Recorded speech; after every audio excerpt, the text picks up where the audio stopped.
All right. Welcome back. We back. Happy Monday. Mondays. Yeah, man. Happy Monday, fellas. Live in the flesh. Yeah. Fresh off an amazing national appearance. For sure. Good morning. I appreciate that, man. Good morning. Woke up early, like, hold on, I know them. Yeah, you saw that color coordination? Gotta coordinate. Coordinate. Shout out to Robin Roberts for having us. That was dope. Shout out to Robin Roberts. Yeah. Shout out to Good Morning America and Owen staff.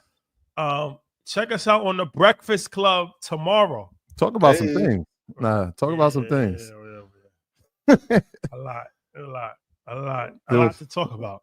Shout out to Charlemagne. Shout out to DJ Envy. Shout out to Jeff Hilarious. And then I had to leave, but Charlemagne, that's my guy, man. We be going back for like hours about hip hop and different things. Like, so Charlemagne, just a good dude, man. Shout out to Charlemagne. Yeah, I like Charlemagne. Always been solid. Charlemagne, one of the few people that's just always been solid. Like, through and through. Solid. He has been super solid since the beginning. Yeah. Since doing business, since the beginning, just super humble, super full of integrity. Solid. Yeah, man. Just a good dude, man. And giving the platform for Black creators to have a voice. He's still doing that. I'm still seeing more shows getting signed to Black Effect, which I think is dope. Yep. So shout out to him. So just check that out tomorrow. YouTube. Yeah. And Angie tomorrow too. Angie's today. Oh, today. Shout out to Angie. That's on YouTube, I think, as well. But shout out to Angie Martinez. I think Angela Yee is on Wednesday. Wealth Wednesdays. We the guests. Angela Yee. Okay. So we have a book tour and it's sold out, and we have one city left, and that city is called New Orleans. So buy your tickets if you live in New Orleans, Shreveport, or surrounding areas, because this is a historic run that we're on. Absolutely. So we've never done an event in New Orleans. So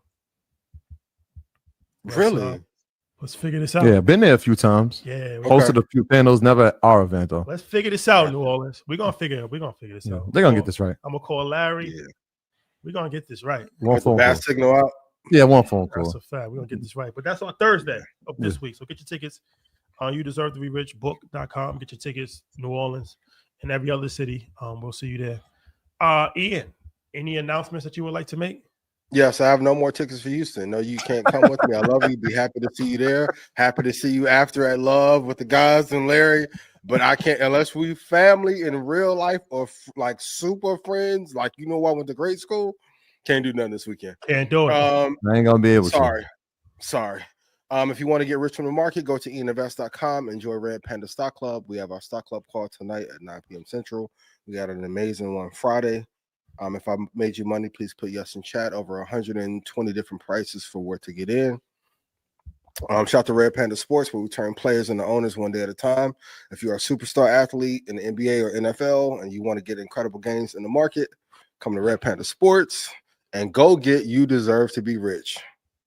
Please, we need that bestseller title. Go check them out on GMA. Go check them out on Breakfast Club, making the masterclass in the rounds y'all making. A lot of rounds. A lot of rounds. 100 clips. A lot of rounds, a lot of cities. All worth it, man. Gotta do it. I appreciate you. Shout out to the Red Panda family. Shout out to the EYLU family, man. And I say it family because it really is that, man. Everywhere we go, for sure, people are talking about Red Panda. They're talking about EYLU. So it's dope to watch that happen together. Oh, I forgot to say something. Thursday, Blackout on Wednesday. Thursday, we're back to the How-To series. Yeah. So this Thursday, we're going to do at 9:00. We're doing a how to start investing in stocks. This is going to be like a 101 refresher. It's good. The Market Mondays has become pretty advanced, so it can become intimidating if you've never invested or so. We're going back to actually teaching, like, okay, 101 brokerage account.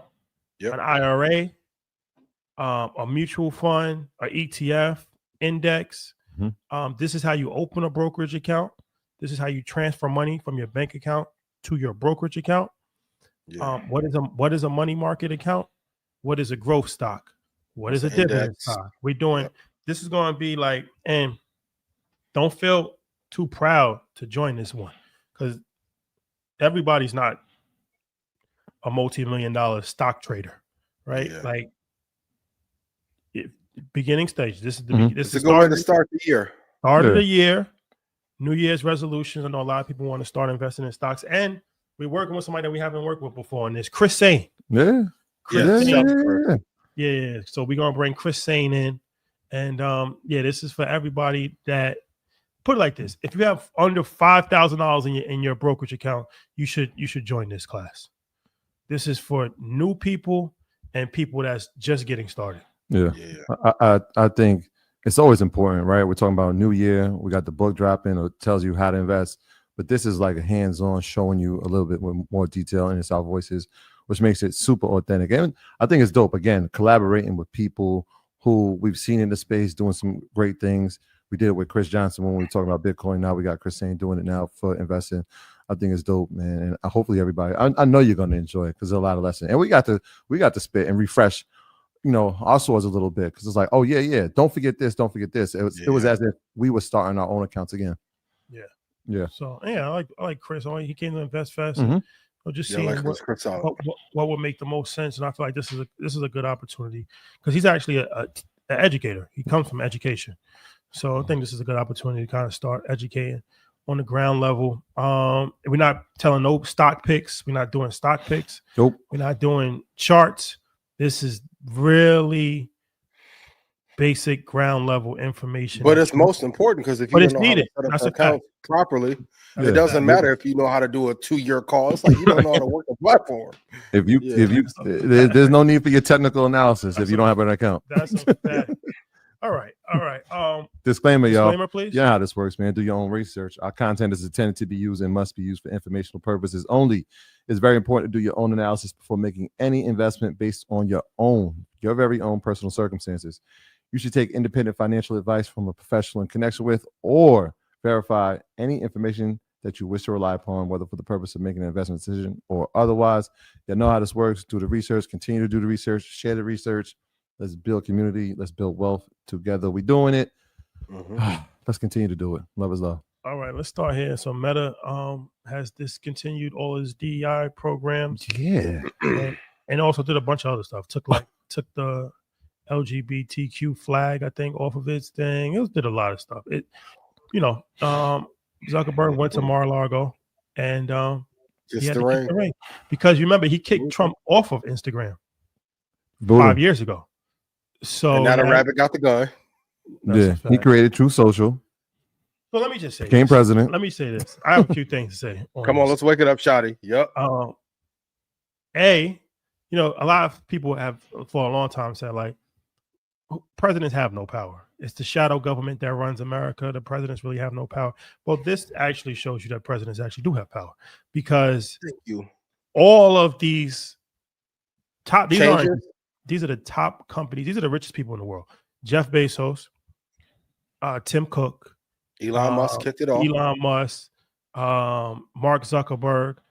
They all have kissed the Mark Zuckerberg. Look, Mark, if you're listening, love to have you at InvestFest. If you're interested, have a conversation. No disrespect, but Mark Zuckerberg goes anyway. The wind blows him. First, like when the Democrats is in office. Does he? He pushed back on Trump, and we'll get to the Tim Cook beef later. When it was convenient, he pushed back on Trump. When the Democrats was in office, after Trump lost, he kicked him off of Instagram. When Trump won, he literally gave him $1 million, had dinner at his house, apologized to him in person. Allegedly. Trump, the real Trump 100. Like it ends DEI. This is the reason why he's doing this, is because this is what Trump and his consortiums want him to do. It's okay. Yep. You want to operate for 4 years in peace and not have us bring you up to Capitol Hill every 2 weeks like you was 4 years ago. Then this is what you need to do. And he's having no problem. Go to Joe Rogan and do it. Doing this. So he went to Joe Rogan. Apologize publicly. The disrespect was public. Apologize in public. Go to Joe. Sit down for 3 hours. So talk about the other Joe. So that. But then the second part is, and I said this on the Breakfast Club, where this DEI thing, right? DEI is the politically correct way to say nigga. So what I mean by that is that you can't say racial slurs in 2025 and just get away with it. You can say So woke. you can say woke, you can say DEI. So what they're saying is that because they're saying, okay, we're gonna peel back this DEI, DEI must die, DEI, like there is no DEI. There is no DEI. There never was DEI. 0.7% of Fortune 500 companies CEOs are black, and we know her. Talk about it. Personally. One. So less than 1%, less than 1% of Fortune 500 CEOs are black. Less than a half of 1% of venture capital fund goes to black businesses. Less than 1% of all money managers are black. Same angel investing. Less than 1% of the capital goes to black startups, and those that are doing well damn near have to hide. Right. Less than 7% of the people in the whole entire tech industry are black, even though we make up 16% of the workforce. I can continue to go on. Where's the DEI? Where's the inclusion? We're not included in anything. And the capital promise was never dispersed. So that's what I said, right? Like I was like, yeah, that sounds good. And the George Floyd tragedy and moment, the response from the corporate was, we'll throw money at this, right? We're going to create initiatives, 100 million from this company, 100 million. Well, who's watching the money? Because it never got to anywhere near the people actually it was supposed to be allocated for. And when it's not allocated to those people, what's the consequence? What are the repercussions? What's the drawback? Nothing. They didn't know how to open up the account. That's why I got to tune in Thursday to see how to open up the account to disperse it to the DEI programs, right? It wasn't even a write-up for them. They never even let it. It never got dispersed. And never. It's a way to say the N word without saying it, because pretty much what they're saying is that anybody that's black that has risen to any level of significance, they can discredit it in one sentence by saying they're DEI hire. They don't care if you went to law school. They don't care if you graduated first in your class. They can say you're DEI hire, which discredits you from actually obtaining any job of significance, which relegates you to just meaningless work, right? And that's what they want. They want black people subjugated to low levels of positions in every part of society, a permanent lower class, underclass caste system in the United States of America. This is not a political take. If you voted for Trump, I don't care if you voted for Trump or not, but this is a fact. What I'm saying is actual fact, because like I said, why is the richest people in the world championing DEI must die when I just gave you the stats? They're not threatened. There is no DEI. They're not there. Black people are not included.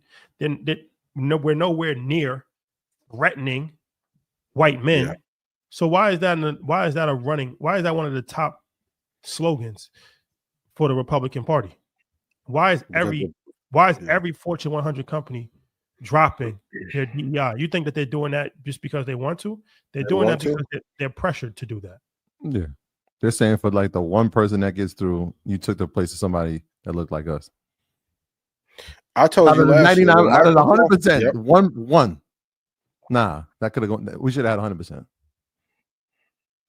Right. And even these budgets, and we talk about this again, but the DEI, think about that, right? You got a budget of 500 million. The DEI budget be like 5 million spread out through 50 companies or 100 companies. And so now we're fighting to get $10,000. When the budget was 500 million, we're trying to get 10,000. Here you go. Yep. Here, figure that out, guys. Yo, look, we donated, we sponsored. Here's our new charity case. Anyone who says the presidents don't have power never met anybody with power, or you were uninformed. It's a classic example. I don't know any president. They would not raise billions of dollars to run if that position had no power. I think Trump just wields that sword a lot better than others, and he's a lot more upfront in how he does business. But also, too, on a stock side, if you are not a part, I call this the anti-VIX index. Like that donation to the camp and saying I'll get along is buying you upward returns for that company for the next 4 years. It's a good investment. For sure. Right. If I donated $1 million, but my company's allowed to make what, 100 billion in a quarter? Easily. This is not even you don't even think about that. Not even you write the check and you walk away. right? You're talking about, I know Bezos is not CEO anymore, but like $100 billion quarters. Apple's doing $100 billion quarters. Yeah. We got to give Apple credit for not closing their DEI program. Yet. Next year, right? You never know. You never know. Clock's ticking. And that's the crazy thing. Like, you got people like, I mean, Tim Cook is openly gay, right? So would he be considered would he be a DEI hire? Is that by definition? The DEI movement was there, though. But by definition, he would be. Is he diversity, equity, and inclusion by having somebody from the LGBTQ community as a good definition. You only hear DEI when it's Black person. True. Right? You never hear it. I don't hear it when it's a woman, because technically women, that's a DEI hire, right? Yep. Women, that diversity, equity, and inclusion. I don't hear white women being called that. I haven't heard it. Yeah, it's a practice and policies intended to support people who come from varying backgrounds and give them resources they need to thrive in workplaces. CEO of Microsoft, he's Indian. I haven't heard him being called a DEI hire. No. And I told you last year, when he canceled DEI, I said, boy, that's real power, real pressure to make him stand down. Says a lot about the times that we're in, but that's why you need to take your destiny into your own hands. And with that being said, we are on the verge of history. 12 o'clock midnight. Yes. You Deserve to Be Rich. Our first book is in stores. Thank you to everybody that's championed it, that's pre-ordered it, that put us in the stories. I appreciate that. But and I'm sorry, I apologize in advance for what I'm about to say, because I know it's going to be. But sometimes in life you have to. This is important. It's a business lesson. You have to secure the victory. It's a thing called secure the victory. And there used to be a guy called Crazy Eddie, who I think he used to sell furniture, and he used to do like crazy stuff, like crazy sales, like 99% off this furniture. Yeah, they got to be from the tri-state to understand that. So you know what? It's like, once again, I mean, if you purchase the book, I appreciate that, and we had a bunch of offers, but it's one of these things, man. First week is important. So okay. We're going to do something for the next 48 hours that's pretty unprecedented. If you go to You Deserve to Be Rich deal, You Deserve to Be Rich deal, You Deserve to Be Rich deal. Dr. Umar's got to say things 3 times. See, I peeped it 3 times. Treyway. If you buy a book for $30, it got to be a hard copy. If you buy a hard copy book for $30, and you enter your information on that website, you'll be in EY University free for 30 days. Spend $30, you get EY University for 30 days. No, there's no strings attached. There's nothing. You literally will get into EY University for 30 days. You will have access to all of our curriculum, the Homebuyers Blueprint, Choice Options class, past and the current one that he's going to do this month. Financial planning calls. It's 10,000 hours of content.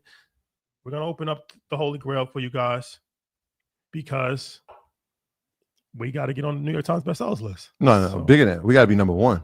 It's important. Number 1. So got to hit the game when it matters, ain't it? Yep. Yeah, that's a fact. So I know.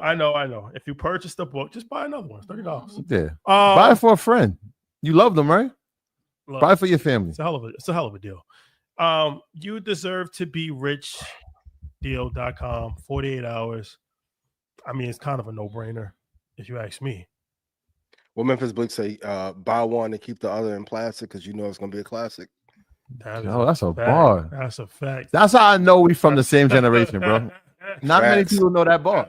That's like the comic books used to keep the comic books in plastic. And I still got them to preserve it. That's a fact. 20 years from now, we was doing that then. Gotta have a fresh original version. Original version. So yeah, we pushing You Deserve to Be Rich. Put a lot of energy into that, and that's going to be a game changer. So get the book. Yeah, it's trending nicely today and tomorrow. We need to run it. Number 1. Okay. All categories. What you want me to do, man? Not just the business category. Sorry. Overall.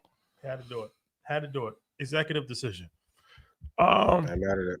Well, speaking of which, of giving marching orders, what you think of Trump telling Mark Zuckerberg to go on Rogan and tear down Apple and Apple. Allegedly told him. Let's show this clip. Let's show the clip if we can. You know, they haven't really invented anything great in a while. It's like Steve Jobs invented the iPhone, and now they're just kind of sitting on it 20 years later. And you know, they actually, I think year over year, I'm not even sure they're selling more iPhones at this point. I think like the sales might actually be declining. I think part of it is that each generation, it doesn't actually get that much better. So people are just taking longer to upgrade than they would before. So the number of sales, I think, has generally been flat to declining. So how are they making more money as a company? Well, they do it by basically like squeezing people. And like you're saying, like having this 30% tax on developers, by getting you to buy more peripherals and things that plug into it. You know, they build stuff like AirPods, which are cool, but they've just thoroughly hamstrung the ability for anyone else to build something that can connect to the iPhone in the same way. So, I mean, there are a lot of other companies in the world that would be able to build like a very good earbud, but it just, Apple has a specific protocol that they've built into the iPhone. Okay. So, in that clip, you see that Mark Zuckerberg has some choice words for Apple's innovation or lack thereof. So, I mean, stuff that, you know, is not new. Mm-hmm. You know, you've spoke about this a variety of different times over the last couple of years. But Apple stock has outperformed a lot of stocks. It's done the inverse. For sure. And Meta stock has done well as well. So, A, what do you think of his comments? And B, what does this mean for the outlook of Apple's stock this year and the outlook of Meta's stock this year? Because I see Zuckerberg following Elon's path where he's getting out there a lot more. And needed celebrity CEO index. He needed that. Celebrity CEO. Yeah, we talked about it in terms of him getting out there more, being a likable figure. This is interesting, but I think what he's saying, there's merit to it, which makes it a little bit different, right? When he's talking about the lack of innovation, when he's talking about the 30% charge that they're putting on it, the fact that they're trying to charge you more for the same products that you used to have by just changing the adapters. We know all those things to be true. From a standpoint of innovation, though, is it a competitor? I know they had the Oculus and he had the Vision Pro. And so there's competition there, and the Oculus has won that competition. They've downgraded the Vision Pro so badly that I don't even think they're trying to sell it anymore. But to challenge a company that has a stronghold in a brand that is, I mean, it has an ironclad, and it has been for 20 years. I'm interested to see what the long-term outlook for him on this, right? Because that's not his strategy. That's never been his strategy, to go at CEOs. It's always been this is why we're better. This is why we're better. Not directly talk to CEOs and to their lack of innovation. So I don't know what the long-term play here is from Zuckerberg's standpoint. What's your thoughts? I've been telling everybody for the last 3 or 4 years that it's been a little war. Like I saw Cam and Jim get into it, and I hope y'all patch that up. My favorite tea to watch, though, is White Tech War CEO tea and beef. My favorite category, right? They don't like each other, and they haven't for a long time. Zuckerberg has been swayed as a African-American, not hire, but person who has been to the offices a few times. This war has been ongoing, and although it hasn't been Zuckerberg's strategy to publicly go at CEOs, behind the scenes, he has done this a lot. And this is the reason why Cook doesn't like him. And then you have a big competitor that I talked about last week, Palmer Luckey, where Oculus came from. There's a 20v1 going on with Zuck, and he had to run to Trump and Elon for allies. But to his point about Apple, as soon as this clip went out, I said, damn, did I send Zuckerberg a text? Because this sounds like a lot of things I had been saying the last 3 or 4 years. And for those of you like, well, Apple moat and ecosystem. I had an Apple II at my grandma's house on Guthrie Street in East Chicago, Indiana. I got the first iPhone in 2007. Trust me, I've been in this ecosystem a lot longer than most people have. They are lacking innovation. And if this phone isn't as valuable as it used to be, it's going to affect the company. It just hasn't happened yet. So do I think they need to innovate? If you read Walter Isaacson's book about Jobs, one of the things that Jobs said, he is a better operator than I, a better potential CEO than I, but he's not a product guy. They need a product guy in that space to help innovate with it. He's operated the company at the highest level and took it to heights the Jobs could not get it to, and took away the volatility.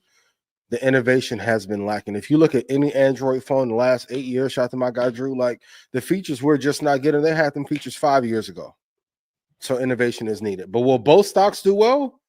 Both are going to be on fire. Like the reason why he started to make his rounds after they killed him on Capitol Hill, the rebrand has been amazing. There's an index and a higher return upon like celebrity CEOs. Oh, for the record, I never want y'all to say nothing to Rashad about drip when Jensen had on a $62,000 alligator jacket.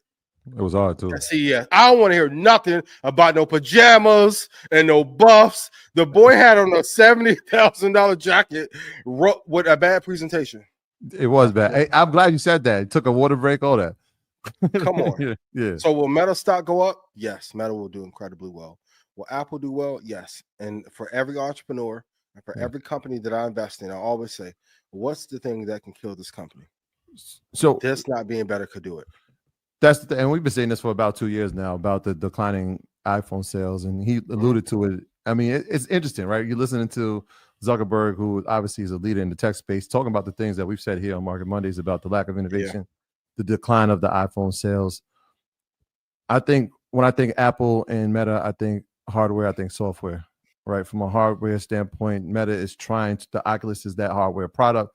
Obviously, from a they have Facebook, they have WhatsApp, they have Instagram, they have that infrastructure. Acquired, no innovation though.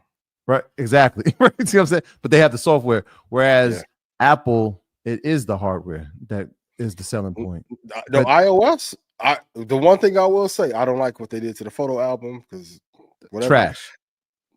But the iOS is hardware and software. They were the first company. Yeah, I'm going in. So like if you look at now the profit margins, right? Like, yes, the phone makes up 50% of revenue, but is the new turn, and it hasn't rolled out properly, but the AI, right? The Apple Intelligence, if they don't get this right, how far back are we set? Because we're going on a year from the Vision Pro, and that wasn't the product, right? A dud, and I said as soon as they launched it, wrong. Great investment. The actual product is good. The innovation for it, they haven't done anything for it. They haven't done anything for it. No, I have it. They haven't done anything. No one to build on it. Yeah, there's nothing for it. So it's like now it's a dead product. Is the artificial intelligence or the Apple Intelligence the software piece that now says, all right, we don't need to sell more phones. If we can get this right, this Apple Intelligence, we'll put it inside of our products, we'll put it inside the hardware, and now more people want it. I feel like that's what they're banking on, but it just hasn't been rolled out correctly. And if it doesn't pan out, then what's next? Tim Cook will need to step down. Okay. I'm going to say it right now. Tim Cook, I think. Tim Cook, the stock is at all-time highs. It won't stay there. I've been invested in this company since 2010. I've had an Apple II. That was when Method Man to Cal was out. What color was it? Gray. Gray. You got to put it a big ass floppy disk in the middle. Yeah. Rashad, and I get it. Trust me, I get it. It sounds crazy, but if it wasn't for that mode and ecosystem, the stock would probably be down 30%. Innovation won't last forever. And I predicted 4 years ago, about 2034, Tim Cook will be out of there. So I think he would be better served as chairman. The tough part is that's a hard seat to fill. And not many people at HQ want to even ruffles Tim's feathers. Steve gets a lot of, and some of it deserved, lore about being a harsh leader, but man, Tim cracks that whip up there at HQ in that little spaceship. Yeah. I think they need a product guy or gal, or however they identify, to come lead the charge and make this better. And for everyone who's saying there's nothing else you can do with a phone, that's not true. Go look at Huawei. A couple of phones in China that look amazing. At a fast clip. So there's got to be a harsh emphasis on the 16 and 17. If we're seeing sales decline, and if this is the thing that's supposed to have people, it's like when your product is too good, people don't get more of the product. They'll just say, I'll keep this one up until like the 13. You saw that life cycle. Oh, it's a new phone. We got to get a new phone. We got to get have to get it. Around the 11, there was Apple enthusiasts who are like, I'm gonna wait 2 life cycles to get a phone. I mean, I think the part that he made is far. They still have market dominance in America. Yeah, I'm not saying that for sure. The need for buying a new phone is never gonna be like how it was before. It's never gonna be like, yo, I gotta get, because we also are used to it. Familiarity leads to complacency. So people are just comfortable. Like, it's the camera going to make that big of a difference in my life, because it's like, all right, you got to transfer your information, and just the hassle of going through that and getting a new lease for the phone. It's not even. It's like, I could just manage with the phone. So unless they go and continue to send bugs, they got sued for that. So you can't make somebody buy a new phone, but they do still have market dominance. That's helpful for sure. And I'm not. Yeah, they're winning one side of the war, but they're not going to be able to have people continue to buy new phones for no reason. That's going to hurt the bottom line. For sure. And if they need more people who are going to, I think the iOS and the software is amazing. The hardware is the part where it's not much innovation. Like you said, like, I don't need a upgrade of 2 megapixels, and they've done great there. Just the branding of the phone has not been as good as it used to be. And whenever a company's at the top, like, and maybe as entrepreneurs, you feel like this, whenever I do something and it's like groundbreaking, I'm like, fuck, what's next? They've gotten comfortable for 5 years in making marginal, even the Apple Intelligence thing. They've missed out on that wave. Yeah, they missed out on the crypto wave. They have to do a hologram, but it got to be something so completely different where FaceTime is the actual hologram.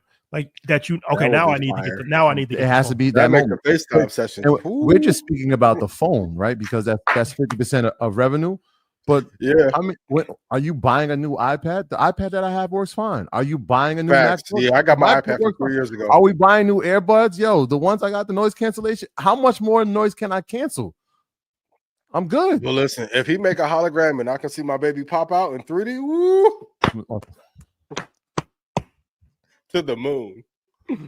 What? Deegan. So what stock would be better to invest in, Meta or Apple? Oh my God, Rashad.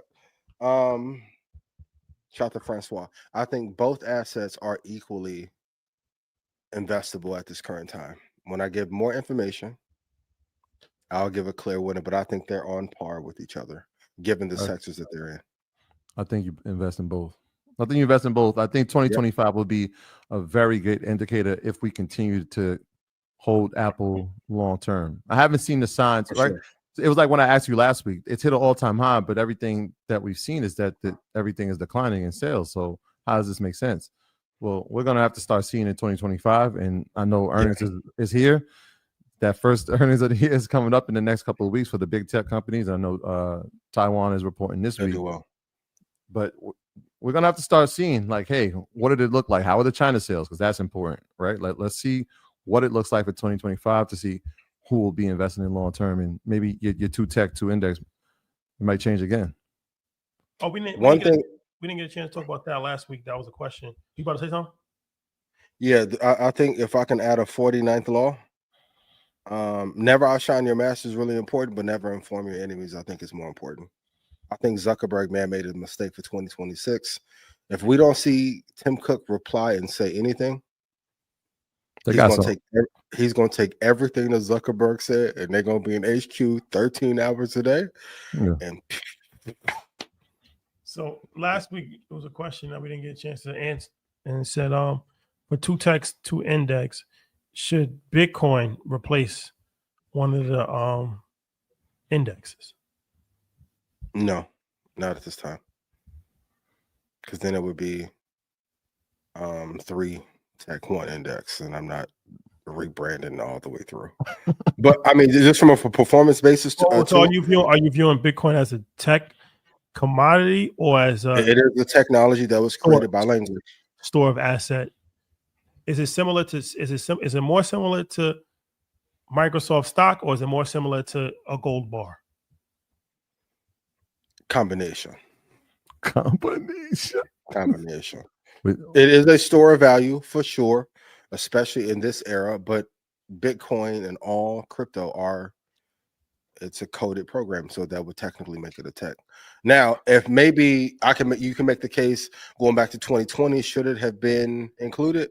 You can argue yes, but the formation of 2 Tech 2 Index is drawdown prevention first, because if you take care of the drawdown risk, the upside is taken care of. But if people want to swap out, let's say Apple for it, I'm not mad at it, but I'm not declaring that should be done. It's a great question, though. It's an amazing question. I think the upside will be. Michael, what's the year-over-year return for the last 2 years for Bitcoin? Yeah, I think last year it did like 180, 110, right? Some. I think it was over, but something along those lines. Yeah. Michael Lee said it could drop to 70 as low as 50. He also said that he thinks it could end the year at 250. I'll give a gem. For Stock Club, I do have a buy-in price, like a baby load. The boat price is 61,000, so that's on par. I could see that happening. And 250, maybe high, but 230, I can see. Bitcoin did 115% last year. Okay. 115%. I mean, he was just saying like it could do 250. He didn't say like it was definitely going to do 250. But he said that it was going to be one of the highest returning assets of the year. But like I said, he also said that it could drop as low as 70. But there's a hard correlation. Like the deeper the drawdown, like if an asset can draw down 60%, 40%, you're usually going to get a multiple of 3. So when Apple draws down 20%, the following year they usually go up to 50 or 60%. After that, especially if you look like post 2020, you give it like 18 months or 2 years max. They'll give you a good return. So if an asset draws down, like NASDAQ in 99, 2000 had one of the deepest dips ever post 01. And then for the next 4 years, the run has been incredible, right? So there's a correlation between depth of volatility and drawdown and what return you'll get. Like companies that only draw down 3%, they're going to give you 7 to 8% return in a year. So there's a hard correlation there. Large pullback for a major comeback. Yep. Bar. All right. So will top stocks of 2024, like Palantir and Vista and Nvidia, United Airlines, will they have similar success this year? I think Palantir would do great, even though I'm not theoretically. Shout to Alex, love Alex, a big fan of Peter intellectually. Palantir would do great. Nvidia would do great, of course. Vistra, I don't think they have the same year that they did in 2024. I don't care if United Airlines goes up 7,000%. I'm with you. I don't give it. You could put Elon on every flight with me, and I fly UAL all the time. To me, United Airlines is uninvestable. So that's if we bring back Dead or Alive, they'll always be dead to me. GEV will be okay.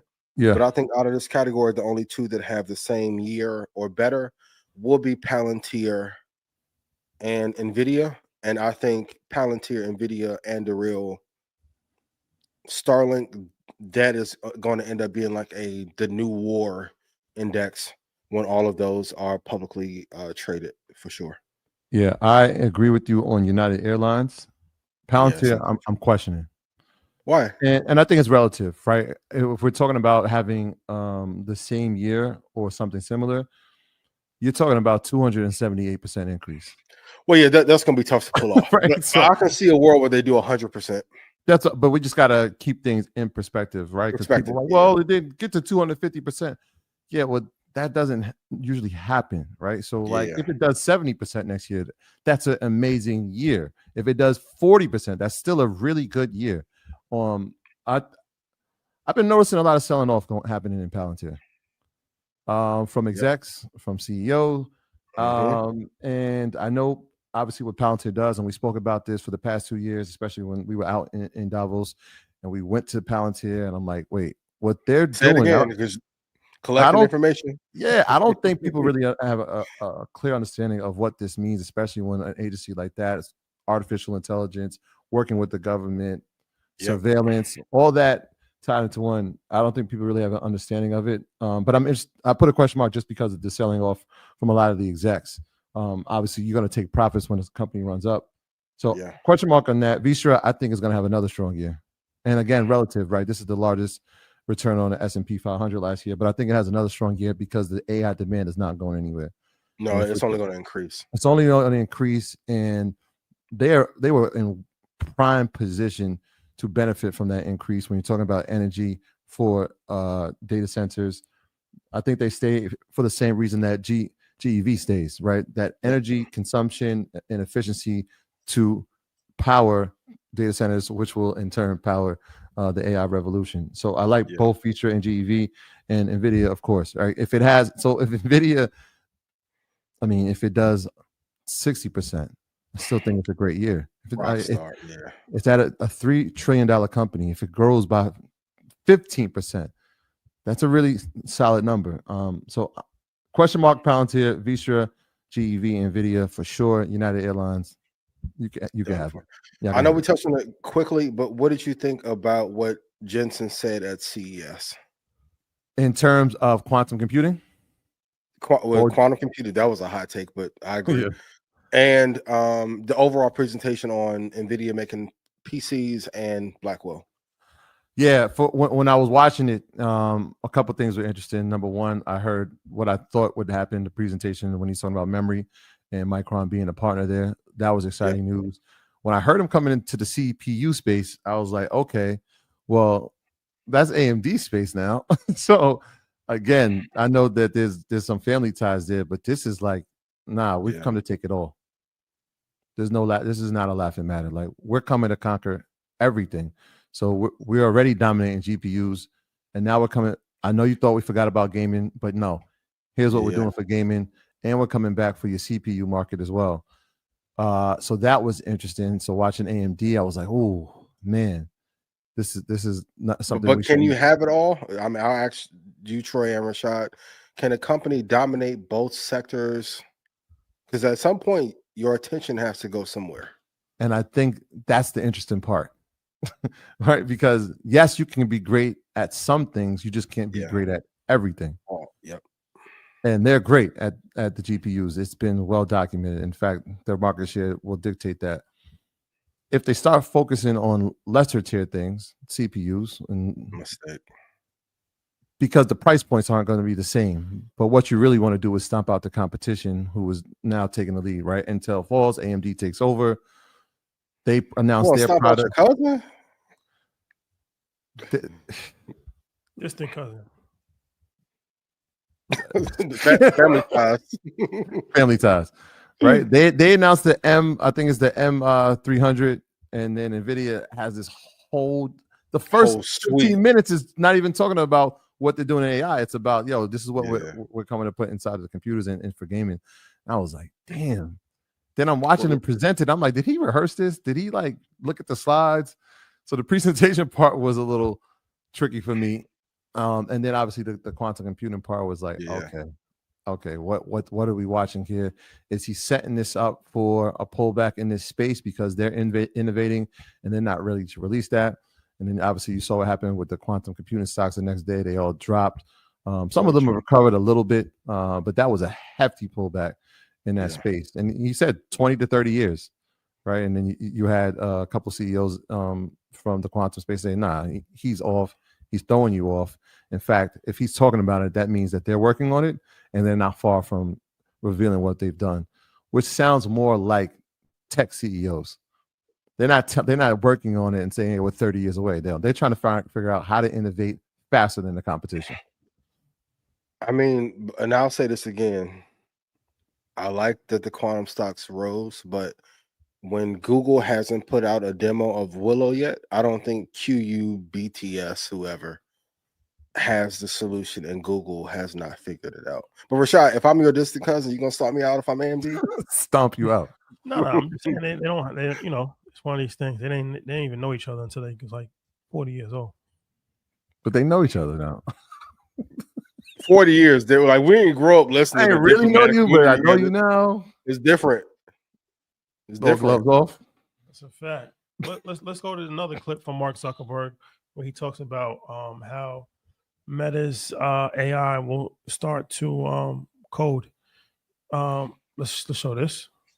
Probably in 2025, we at Meta, as well as the other companies that are basically working on this, are going to have an AI that can effectively be a sort of mid-level engineer that you have at your company that can write code. And once you have that, then in the beginning it'll be really expensive to run, and then you can get it to be more efficient. And then over time we'll get to the point where a lot of the code in our apps and including the AI that we generate is actually going to be built by AI engineers instead of people engineers. Okay. So yeah, I mean, we talked about this before as far as coding is not a job that's safe. And that was something I actually posted on Instagram a while back. I remember some people had pushed back on that because they're like, they definitely did. I remember that. Coding is going to be necessary. Humans code like doesn't make any sense. I'm like, AI is coding. Well, I don't know. Maybe you listen to Mark Zuckerberg. He's rich. So what's the or thoughts different hue? Yeah. My first thought was, I thought of the post that you put up, and it's like, why does it take someone who doesn't look like us to make the information relevant when we bring it to you way before? We were talking about this 2 years ago. Once again, as a person who's been in Meta buildings a few times, told you. And even with the DEI hire, if they are legally allowed to not have DEI hires, as America's found out, however blacks get treated, the rest of the country gets treated that way later. They're going to find if we can be honest, the ultimate business is a one-person, $100 billion a year business. We won't get there for a long time. But if they can take out huge swaths of departments where you can work them into overdrive, and this is why quantum is so important, because now you don't have to do solely everything based on ones and zeros. You can correct errors at the same time while things are being coded. It is the ultimate return on investment because the thing can work around the clock. So I'm surprised that he even announced it publicly, but they are positioning themselves to be in an AI race, and it's between them and Netflix for who will be media company of the decade. And with this innovation, I think Meta probably will edge them out in a couple of years. So, but I think every major company is going to go to this model of not having many employees and using AI to fix most of the issues. Okay. I mean, it speaks to the same theme of efficiency, right? Like you're talking about. We don't want to pay y'all. We're going to be real. We all talked about Puff and all that. Yeah. No, this the real take all your royalties and all your publishing and IP and life rights. And the crazy part, they can take all the code and data sets they have now, upload them, and because they made a huge investment into AI, and they've already been programming that AI model for the last year and a half. Yeah. Yeah. Your jobs are replaced by something that's more efficient, that doesn't require health insurance, doesn't need PTO, and doesn't answer back. And there's nothing you can do because you've helped train it. Yes. And you signed your rights away to your intellectual property. Yeah. So. Gotcha. He the real Diddy. Diddy. Gotcha. Hit the like button. No sick leave for that. And share. Work around the clock, my boy. Hit the like button and share. What's your thoughts on investing in water? Oh man. In light of everything that's happened, I believe when we first started doing the show, it was either 2020. Ed wanted to tell me the 2020 or 21. I said the water, not only publicly traded assets, but water is going to be really important. And now we see why. I had a conversation with a gentleman. It's like, oh, what do you do? I'm like, oh, I'm invested. They call me a master investor. And he laughed. And he was like, what do you invest in? I'm like, equities. It's like publicly traded. I'm like, yeah. He's like, oh, this child's play. I'm like, what you invest in? He was like, waterways. It's in 2021. And I'm like, you can buy public waterways? He's like, yeah, that's what I do for a living, yada, yada. Cool. And he said the two biggest asset classes of the 2040s would be air and water. And you wouldn't think that the government would allow it, but if you go look at the family who also owns Fiji, owns the waterways in California, and you guys can go look who owns part of the waterways in the Mississippi River. If you are allowed access in, because the other conversation that we have to have, even with DEI, I can't get into the Starlink pre-IPO to save my life. So even some of the biggest companies in the world, if you are of a certain hue or of a certain political leaning, you're not even allowed to be in some of the fundraising rounds. So yeah, I think investing in water is it's one of those hidden investments that no one talks about. Like the guy that we met in New York, Kaiser Soze, when he had that idea, I won't say what. That's a multi-billion idea that no one's talking about. I think water and air rights and water rights are two of the biggest classes that no one is thinking of. But given the tragedies that's happened in California, I think we can see why. Well, you know what? It's interesting because we did that interview with Paula years ago when she owned a water factory in New York. But now one thing about Trump is that he is crazy, but he's not stupid. So when he's talking about, it's catching people by surprise. Like, why does he want to take over Greenland? Why is he talking about Panama? Well, it's all water. Panama situation is interesting. In my quick 60-second, we talked about how Panama was, that whole situation came about. But what I didn't mention is that Panama was actually the Panama Canal. The deal that was worked out for America to get control over the Panama Canal was done by a Frenchman.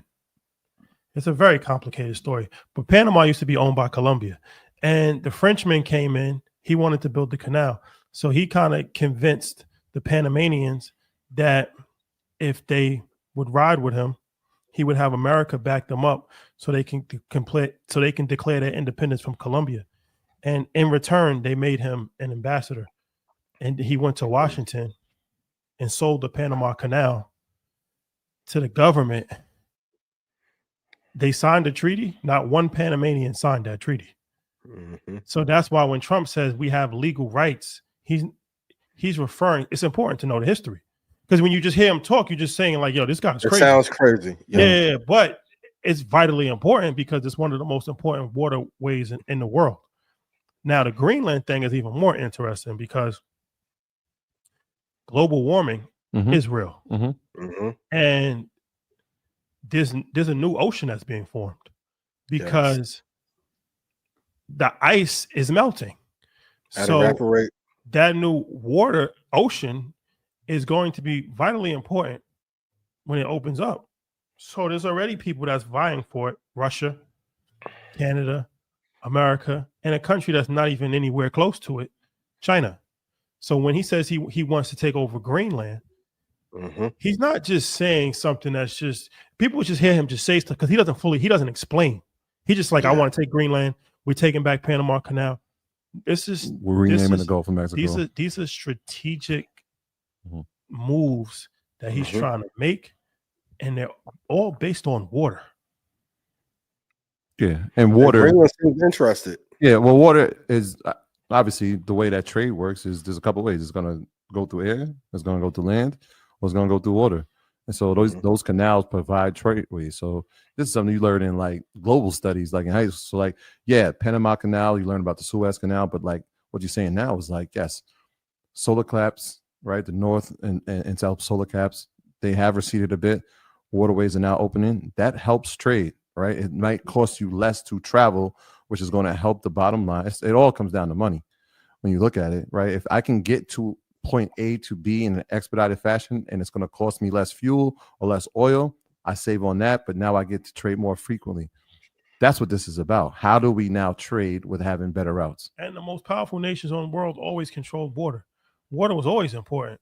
We talk about Mansa Musa, but his brother was the king of the sea. They had a whole kingdom on the sea. Are you cooking?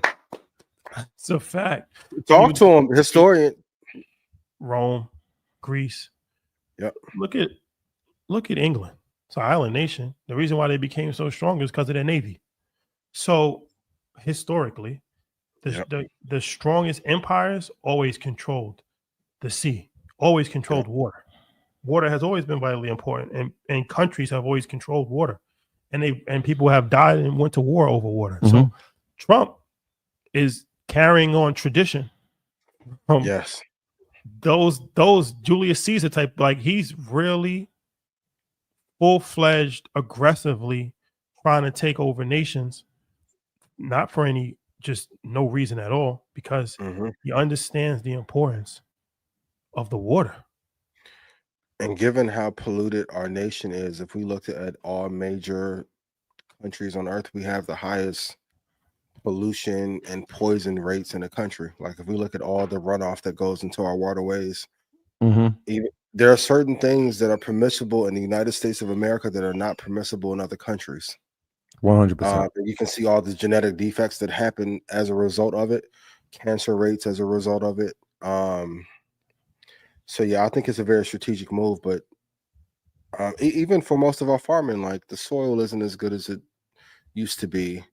Our rivers, lakes, and ocean, like you'll go. That's why people will go to other countries and be like, well, how does Turk's water look like this when our rivers look like what they do here in the States? I'm like, well, they don't allow commercial boating and fishing 24 hours a day. It's different. So it probably would behoove us, especially for the 1% of the 1%, to have another greener land to go to as well. No pun intended. Greener land. I like that. Yeah. Well, Trump's on it. He's not even in office yet. Yeah, next week. Next week. Democrats, remember when I told y'all didn't have no other Democratic superstars coming up? And y'all killed me for it? We just try and help. We are just trying to help. Gavin, you're done. It's over with. I don't want to hear that you didn't know what a travesty or a tragedy this fucking big. You don't, to the parent with the kid, I'm sorry, that you didn't know how this happened. You're a leader. Like this wouldn't happen in Brazil, let alone it should happen in California. The you think fire? he'll be able to be president after this? Yes. The fire? What could he have done to prevent the fire? It's above my pay grade. I like living. Appreciate it. Legislation from his party. How's that? That's safe. Hypothetically. Y'all on the book tour too? I don't... Allegedly. I'm just saying hypothetically things that could have. The reservoir was offline. As a leader and as a man and as an entrepreneur and CEO, the number one waking thought has to be, what's the one thing that can destroy all of this every day? So everyone plans for the upside, and as a trader, you learn this: mitigation of all risk at all costs. What's the worst? Like our country does everything post-disaster. You have to have preventative measures in place to protect the empire that you built. And if I was an enemy of it, which I don't, because I love this country and all the people in it, but you don't think BRICS is looking at that and saying, damn, we don't even have to drop the little nukes we got that we stole that y'all had the drones in Jersey looking for. Allegedly. Allegedly. So you think Trump, Trump taking office, him being very aggressive as far as his geopolitical takeovers, even saying that he's potentially going to invade Mexico, turn Canada into the 51st state, take back the Panama Canal, take over Greenland from Denmark. What do you feel about these? I think some of these he's just talking. I don't think he'll be able to take over. But it's setting the tone. No, of course, he can't take over. But it sets the tone. He sets the tone, though. You say crazy things, so it's like this is like psychologically, right? Like if you're a player on a team and you shoot every single shot from half court, that's crazy. But then when you shoot a 30-footer, it's not looked at. It's not that bad. Not that bad. It's a good shot. Yep. LaMelo. LaMelo cooking. Angelo swerve at that corner. Ooh. Swerve. But I do think. Whoa. But I do think one of these will go through. Which one? Because any type of seizure in the past is not seizure, but takeover has required military action. He said that he's fine with that. And that's what I'm saying. So in order to have the military action, who do you think, or where do you think the military action goes first? And is it a new type of war? Because yes, in the past it was military. We're talking about guns and force, right? But it could be a technological war. You could just send drones. And which place, if you had, and again, we're not wishing this on anybody, but hypothetically speaking, what would be the most likely target? I never want to go to war with anybody I'm close to or neighbor, so that would eliminate Canada and Mexico. I do see, though, and we talked about this privately, I think worldwide, though, there's going to be a red MAGA wave that sweeps. And we're seeing it now with Trudeau stepping down and other countries having a more super conservative tone. I think Greenland is probably who we'll come to a deal with first. I don't think it'll be a hostile full takeover, but I can see, given that some of the political figures there are open to having that conversation, I can see it happening in Greenland. No, it's definitely a right-wing wave that's taken over the whole entire globe. But even, as far as how he's talked about these things, shows a lot about how he looks at the world. In Greenland, he said that he was aggressive in his tone, but it was an economic aggression. He said he wants to force the sale of Greenland from Denmark. In Panama, he said he's taking back the canal, and if not, then he would explore having troops on the ground to forcibly take it. What's the difference between Greenland and Panama? I think it's an easier job to get done in Greenland.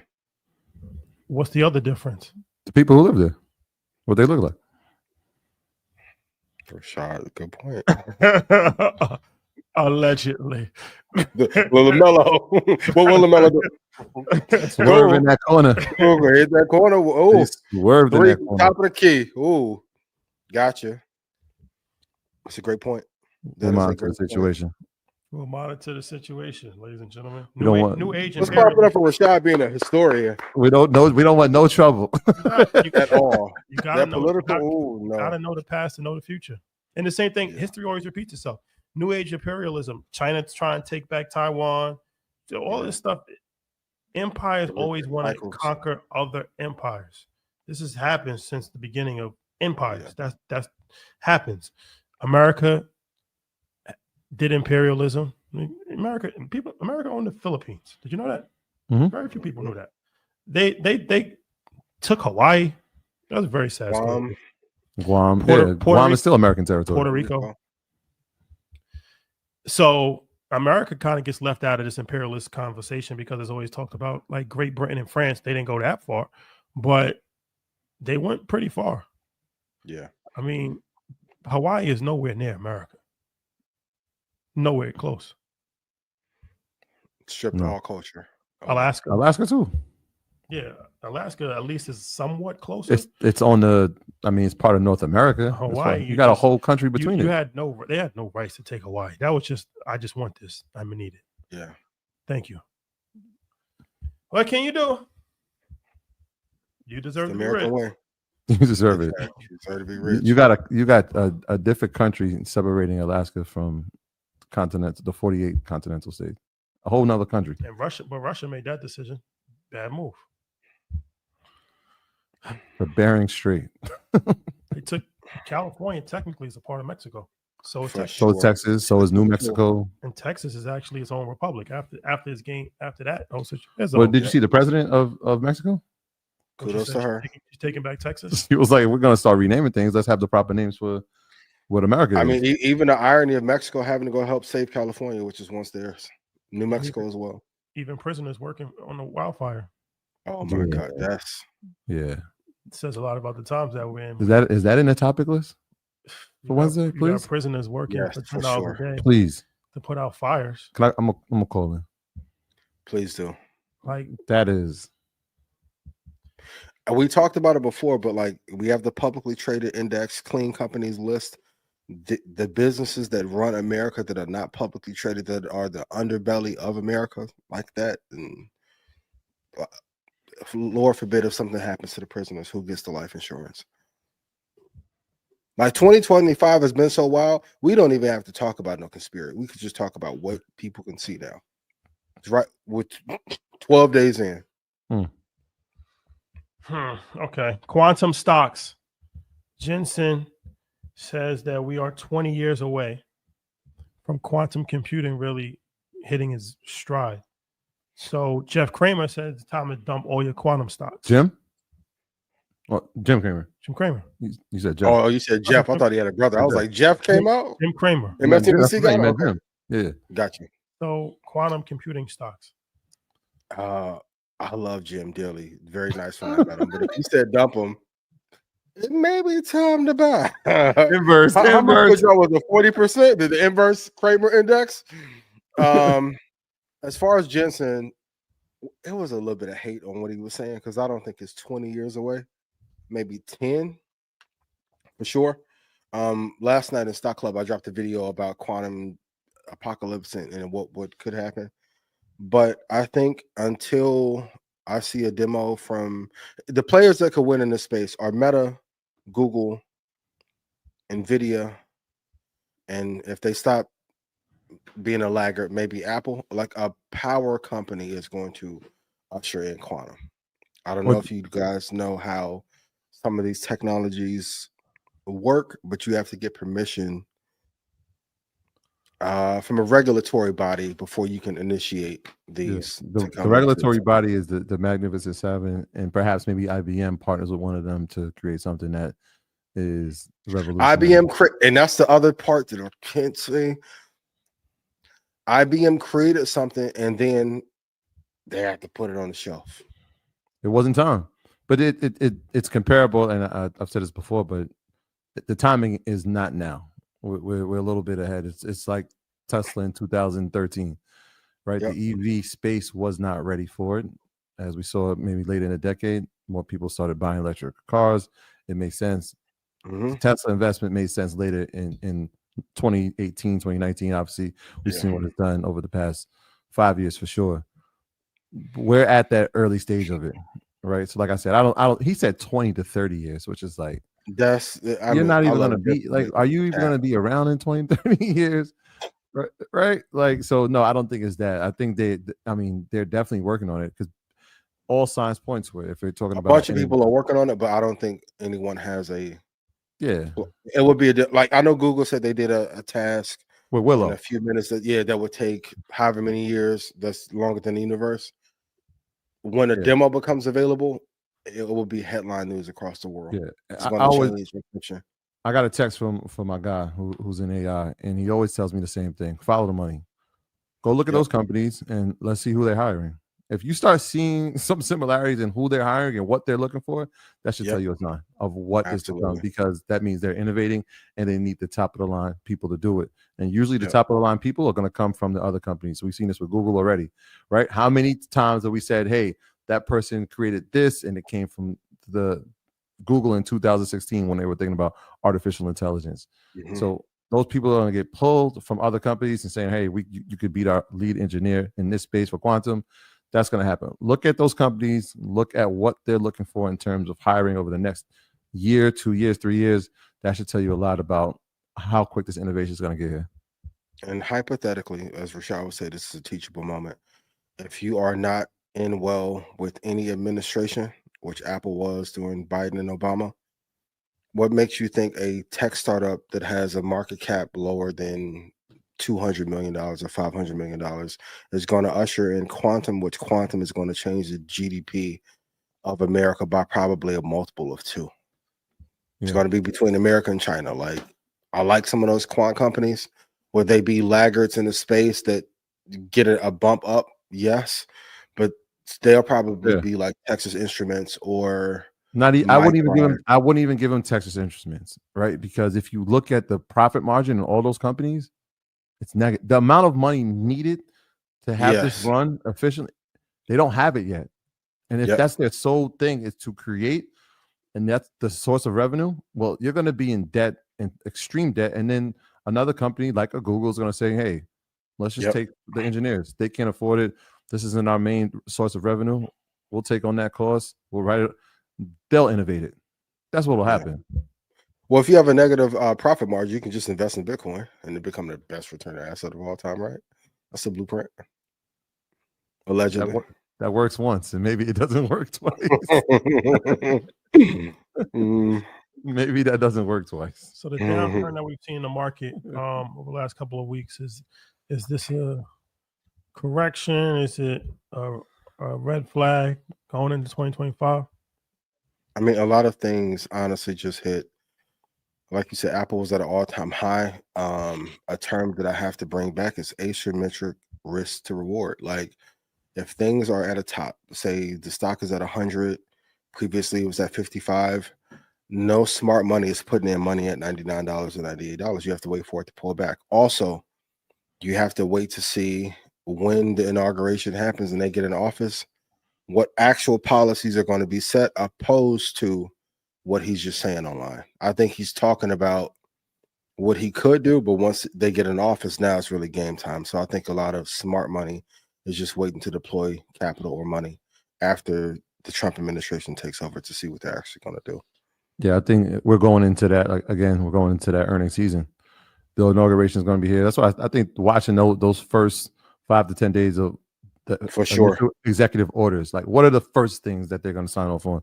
So the market's just kind of waiting. I know inflation number and the jobs report, those things are all good and they're catalyst events, but I think the inauguration is the catalyst event. And then obviously, and we spoke about it last week with Josh, when Nvidia reports in February, that'll be the Super Bowl, and that'll tell us about it'll tell us about the AI story, because all those companies will report, and their report will have some form of fashion AI in the story. We'll see what Nvidia says to cap it off in February, and then we'll see some movement in the market. I'm really disappointed in Jensen's presentation. It wasn't great.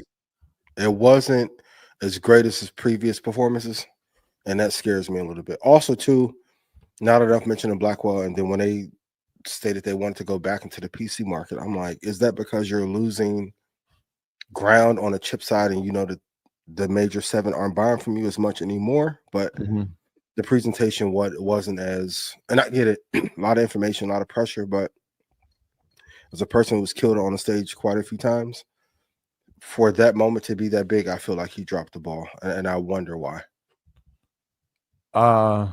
Yeah, I thought, I mean, I was excited to watch the debut of Blackwell and hear about his innovation. I was looking forward to hear what they were saying in terms of Rubin. I think you might have touched something there where the Mag 7 are saying, like, hey, we have Blackwell, it's already been deployed, we may not need as much. In fact, we're going to try to build our own. Yeah, we're going to try to build our own. And that still leads to manufacturing, which is why I think TSM is still the stock that you got to have, because everybody is designing chips. There's only one company that is going to be manufacturing them, and that's them. But he's still, that being said, the product is still sold out.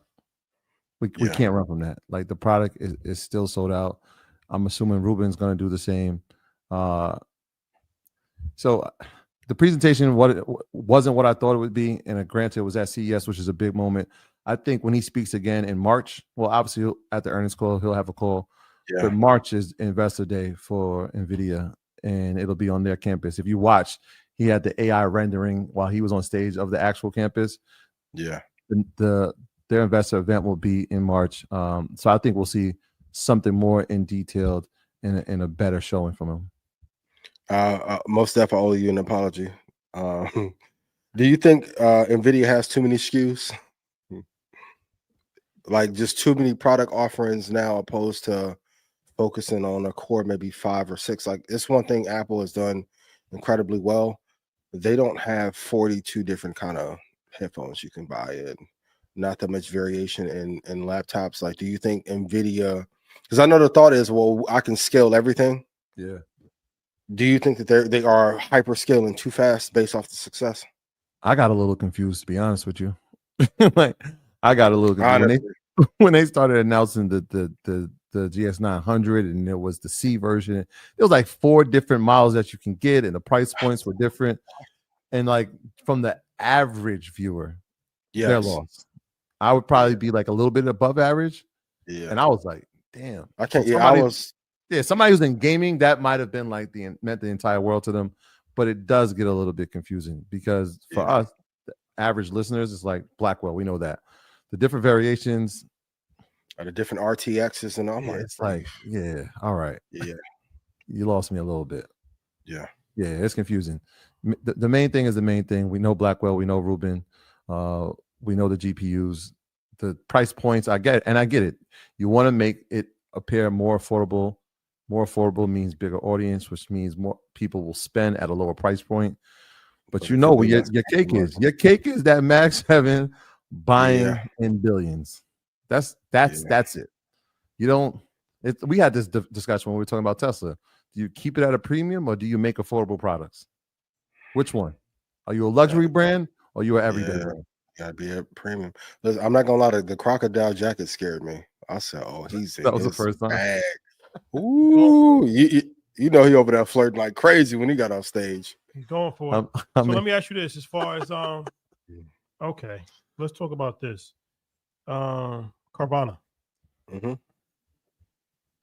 Had a run up, had a drop off, and yeah, well, and this is the same reason why I put Palantir on the question mark. Yep. Why has there been a drop off? Well, CEO sold off shares. I think like 10 different execs sold off shares. Yep. Which I get, right? It had a fall, then it had a crazy run, and now it's pulled back. But that pullback has to do with, the people that are leading this company. Do you believe in this company the way you're saying it, right? And then when they asked, this was incredible. When they asked the CEO to explain it, he said, "This is on CNBC." He said, "You know what? I can get into the details, but I'd have you here for an hour, and I'm sure your listeners don't even want to know." That's the white version for you just played yourself. Stay out of my business. Let me run my bag up. That's not an answer that a CEO should give, for the record. I think Carvana is one of those companies that has such a severe drop. Like, it went to a wholesale price. Like in 2021, it got to $3.45. In 23, it was at $6.94. That's like a great company does not drop that far. Of course, you've had situations in which a company may have fallen. I know the story of Amazon gets told of the drawdown, but that was because of the great tech recession of 2000 and that led up to that. But maybe sub $29, I would look to maybe buy it. I know the question was, should you short it? I think your capital could be put to better use. I know everyone wants to recreate the Big Short.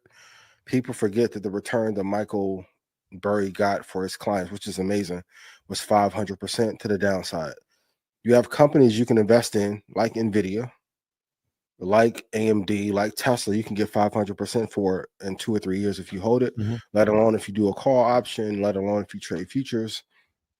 So I don't think you have to put that kind of risk on the table. And there's limited upside to shorten a publicly traded stock. It's not the best use of capital. Yeah, Michael's a legend. He's a legend for sure. But he's been dead wrong over the past 3 years. Right? Like every year. When you like a person, they say something crazy, but every year is going to be a recession. Yeah. And when he put out the quote of like sell everything, we did hit a recession. Not the past 2 years. 2 years ago, last year we hit a recession. Early part last year. No. They changed the definition, but where he went wrong was saying negative 2 quarters. No, not last year. 2022. 2022. Yeah, we in 25. Rashad Cap-ated. Hey, one thing I do hope what Trump will do is put out the real economic data. No, the Doge is going to do that. Elon. Oh. We got to count on Doge. We're counting on them. For sure. The good fellas at Doge. Yeah. But no, I wouldn't short Carvana. I would look to go. Yo, it was $4. Top of 2023, $4. I'll have run up since. Hell of a drawdown and unprecedented. For sure. But is Carvana worth $350 or whatever peak it was at before? When you have other companies. I mean, even though I don't like the company, Palantir is a much better company than Carvana. You can't convince me that Carvana currently is worth $191 and Palantir is where it's at. When people aren't buying cars like that, I don't need a car vending machine at scale. It was a great idea for the time, but I think the mismanagement of it led to the downfall. But kudos to the executive management team for turning it around, because that's a tough job to do. Yeah, for sure. All right. Well, we're gonna bring on our guests. Any other topics to talk about before we bring on our guests? I'm gonna save it for blackout. All right. There's a lot of mess I want to get into. All right. So now we're gonna have a special guest to come on. We talk about the fires that have happened in LA, still continuously happening in the LA area. And a lot of times you just see things on the news, and it's kind of hard to fully understand or have a full appreciation for something if you just see it from a third party's perspective. So we thought that it was important to highlight the story from firsthand perspective, but also to highlight, a very important neighborhood that was destroyed. That's not getting a lot of attention. Altadena, which is a black neighborhood, predominantly black neighborhood in the Pasadena area. And, we heard a lot about a few other areas, but we haven't really heard that much about that area. And that's a very important area. So we have a guest that will be joining us that unfortunately lost her home to the fire, a resident of Altadena. Sigma Scott. I actually got introduced to her through my cousin, Jamila. Thank you for that, connecting the dots. So, I think we this is a very important conversation to have. Yeah. So, let's bring her up if we can. Hi, guys. How you doing? Hey, Sigma, how are you? I'm good today. At least right now, I'm great. Sometimes it changes, but I'm really good. Really good. Appreciate it. Good to hear. That's good to hear. I want to first of all thank you for coming on. I know we spoke yesterday. We have a few questions, but I think before we start, it's just important to kind of, let you speak as far as to tell your story, because even though you explained it to me as far as how quickly everything had happened and decisions that you had to make.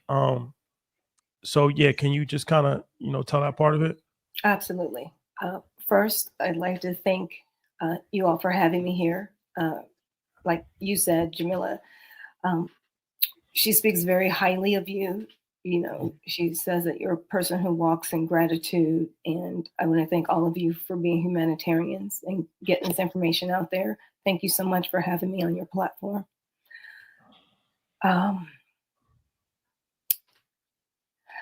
So my husband got a text about 7:30 and said that, or maybe 6, that there was a fire and that so far we were okay. Maybe an hour later, which was about 7:30, he said he got a text that it was time to evacuate.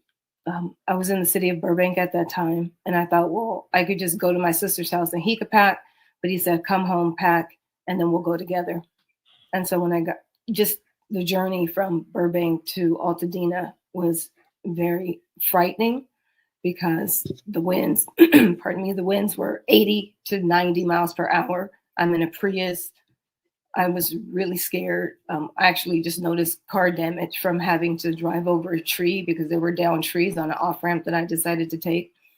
And as I was exiting the freeway, I was just kind of had this little mantra: I'm choosing to get home safe. That was just my matter of fact. I'm choosing to get home safe. So I got home. The power was on for about 30 minutes and then it went out. And, we're packing, but you really don't know what to pack. I've never had to evacuate before. So I just have, little stuff. At least the cat was first. Then some toiletries, just really not even a lot because the brain is kind of just locked. It's locked. I'm asking myself, what do I take? So as I'm in the restroom getting toiletries, I look out my bathroom window and I can see the fire. It appears to be in the neighbor's backyard. And so at that point, we have to go now. Still in shock. I'm looking around the house. What else can I grab? What do I need? I was thankful that I got birth certificate, passport. Not a lot of paperwork, unfortunately. Just again, the brain goes into this gridlock and you just freeze. So I took a deep breath and I looked at my furniture, I looked at the house, and I just started saying goodbye to my furniture. Thank you. I looked at my jewelry box. I could have taken jewelry, but I just said thank you, because I've had guidance over the years that, you know, when you release, you receive.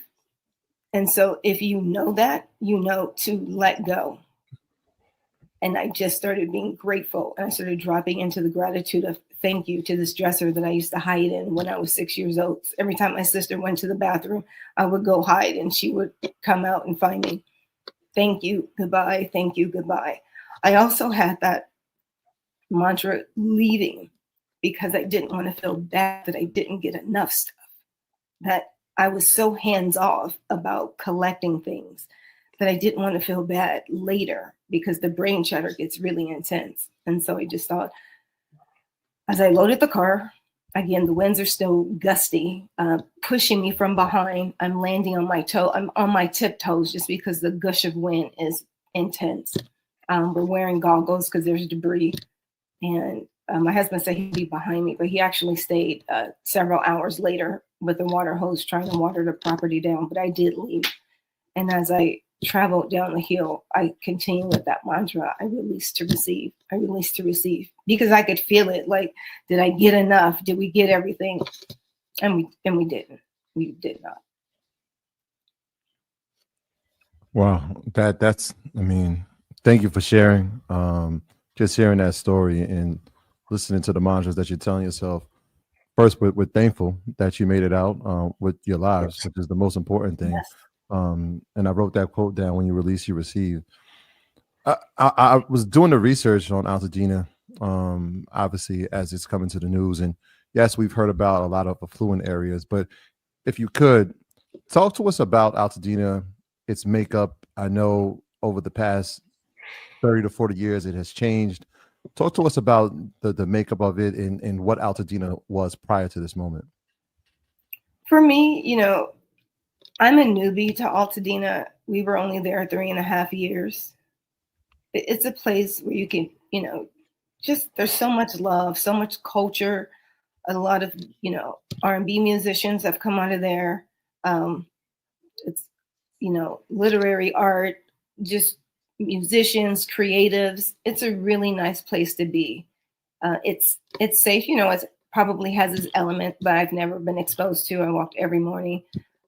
7 o'clock in the morning. I've walked as early as 5 o'clock in the morning. Just really safe, quiet, serene community, and just a really great place. A part, you know, an extension of LA County. It's just really beautiful, and it's just, and it's gone.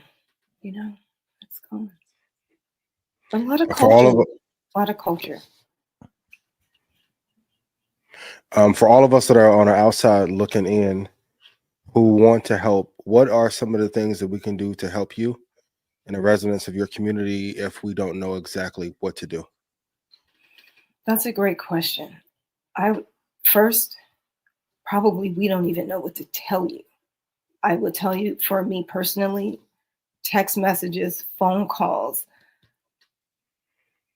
that just helps softens the heart. You know, just, I'm so grateful. And again, that's more guidance, just be in that gratitude to receive that and Rashad, thank you. Your prayers, your donation, thank you so much. But everyone, there's over 300 donations to a GoFundMe that Jamila Shabazz created for me. And I'm so grateful for every single donor. I would not have been able to do that myself. It's so much energy to hold and carry. I would imagine that most people, I don't have children, but people with children, you know, maybe some clothes for their kids, toys. I had a girlfriend bring me, you know, some makeup. She was like, here, some lipstick so you could look pretty and feel pretty. And that I would have never asked for that, but I was really grateful to have it. So I would say most of us don't know, but, you know, soup, easy things to make. People who don't have any place to go, easy food where you don't need a stove to cook.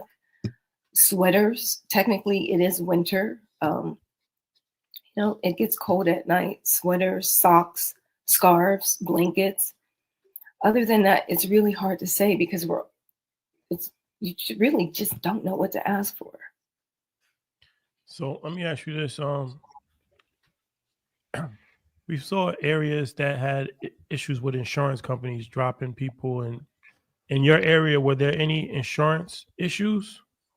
I have not heard personally.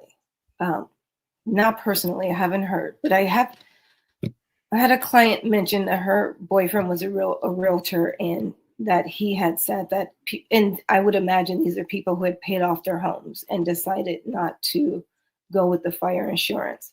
If that is in fact true, there were a couple of insurances that they did drop that said they were really habitual about doing this during time especially. But thankfully, we don't have that insurance. I have heard that, but not to anyone personally. Yeah, there's been some stories of people who have already been approached about obviously the loss, but the land that now exists, and people trying to now buy the land property from the residents. Have you heard stories like that? And if you could update us on that'd be great as well. Personally, I haven't heard stories. People were sending me information from Instagram and Facebook, like just be wary of people who are calling themselves adjusters, or I feel like the term I heard were grounders or something. So if your property was burned to the ground, they kind of act as a mediary to you and the insurance company. We haven't been approached, but I mean, comes when you have a tragic event that happens, people create scams and schemes to get ahead. So it really requires us to do our research. And so far, we understand that we are 100% responsible for even paying the mortgage next month in full. So we're going to call this week to get more clarity. I don't have any absolutes with respect to that right now, but I do believe we are responsible for paying the mortgage next month. So the mortgage companies haven't reached out to give any reprieve, even though this tragedy is worldwide news? We have made contact for the temporary housing, but there's no absolute information on next steps. We have to call for the clarity. There hasn't been any information uploaded on a website that you can read that says this is what you do next. There's no hand-holding right now. And I get it. They could be overwhelmed. I'm not going to judge. I'm just going to hold space for it. But right now, there's no absolutes. We just are under the impression right now today that in February, we would still have to pay for the house that no longer stands and the property. How is it currently in LA? I know there's still fires burning, if I'm not mistaken. What's going on currently for us that's not there, that's just like watching it on the news? Like what is the scene currently in LA right now? I'm very sensitive to energy. I could feel the compassion. I can feel the love. I feel there's a lot of camaraderie happening. In some places, you don't feel a difference. People are, life is still happening for a lot of people.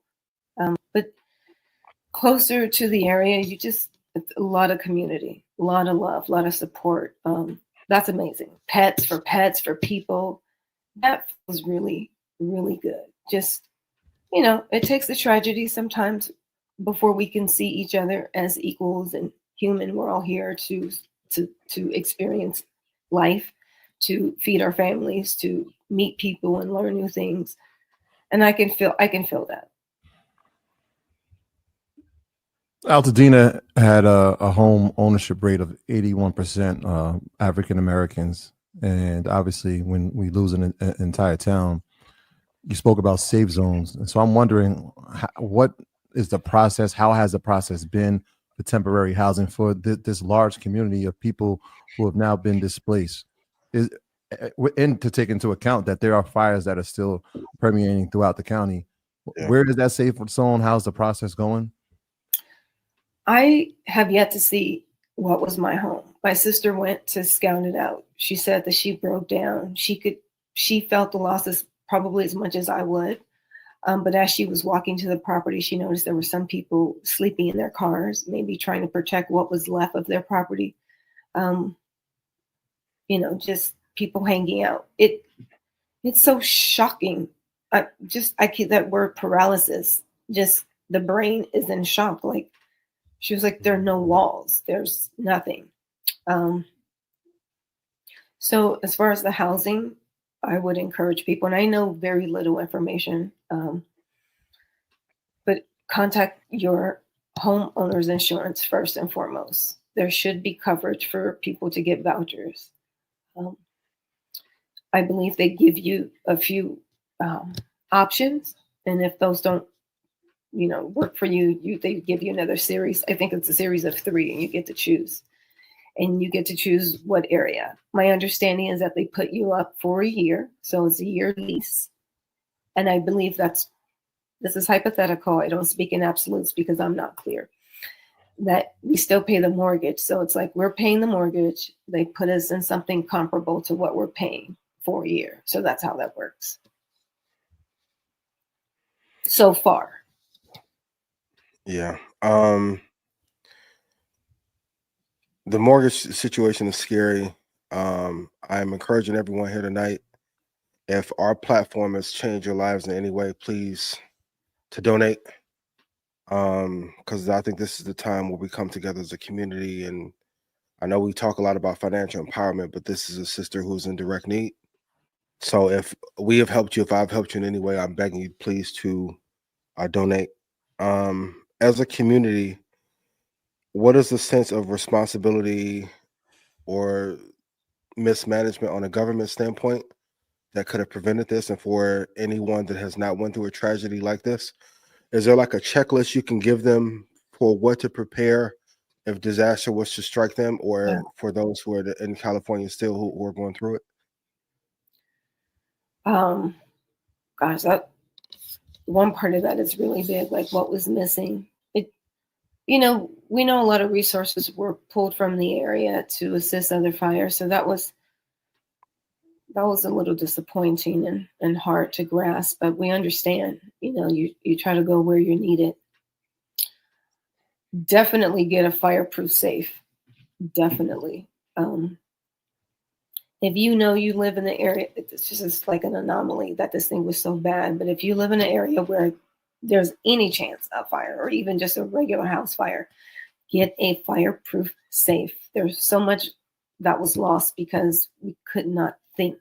We didn't, just the thought, just all of that goes out the window. But if you have one thing you can go to, a safe, and just grab that will help you protect paperwork and money. So please take that. If nothing else, get the fireproof safe. If you get it early enough, the evacuation warnings, you could call friends and those valuables that you need. You could call people to load their car and take your property to safety, or take your children, your pets, so that you can be of more sound mind and body as you're leaving. I would definitely do those things. You don't want to live in fear. You don't want to have a bag prepared, because that's not what we're choosing to create. But maybe a bag of, we had food, we left it. We just weren't thinking. Just get out. I saw that fire was so close. It was like, we just got to go. You just have to go. But fireproof safe, you can call if it even works, because it really wasn't that easy getting back home. It wasn't the easiest journey that I've ever had going home. So and just know that it's not what it looks like. It's a really intense loss. That word doesn't even vibrate to me. I just released my home. I am so grateful that I had it. I am so grateful. And I'm grateful that it was my second home. I'm grateful to be alive.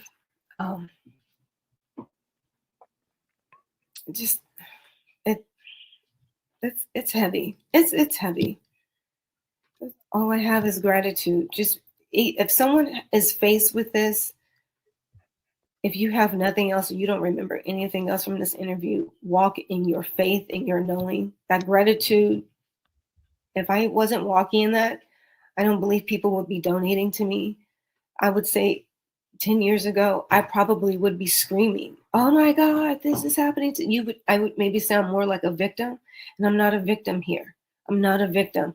I know, first of all, it didn't just happen to me, so I don't even get, if my brain tried to tell me I'm a victim, I don't get to be a victim here. It didn't just happen to me. It happened to an entire community. But what I know is I'll just get another house. I know there's a house for me in the future. I know this to be true. So I just have to focus on that. If I focus on, I lost this and I lost that, then I will continue to bring more loss to me by way of friendships, by way of whatever, anything. You create more loss if that was where I was. I'm not choosing to be in loss. People call me, they're crying for me. I'm okay. I am okay. I have a place to lay my head. I had breakfast. I've had dinner. I just know gratitude goes a long way. And that is the guidance. That is, we all have angels. There's angel guidance. You just, you get a nudge. That nudge was get out of the house. My husband stayed. I said, I'm leaving. I'll be right behind you. That was a nudge. Get out now. I tried to meditate. Will I be safe for a couple more hours? I thought I got a yes. I went to my bathroom and saw the fire. That was a nudge. Get out now. So you have to follow your heart. And in any situation, just try not to be victimized. I'm not a victim of circumstance. It was a loving community. I'm sure everyone loved their home, loved their property. If we could just all drop into gratitude, perhaps the recovery will go faster. The pain will subside sooner. I don't know. I hope that doesn't sound too woo-woo, but that's just what I believe. Is gratitude goes far and long. No, I mean it's very insightful. I want to thank you for coming. I want to before we go, I want to just give people perspective. So we're gonna show a picture. If we could show this picture of before and after, if we could just show this.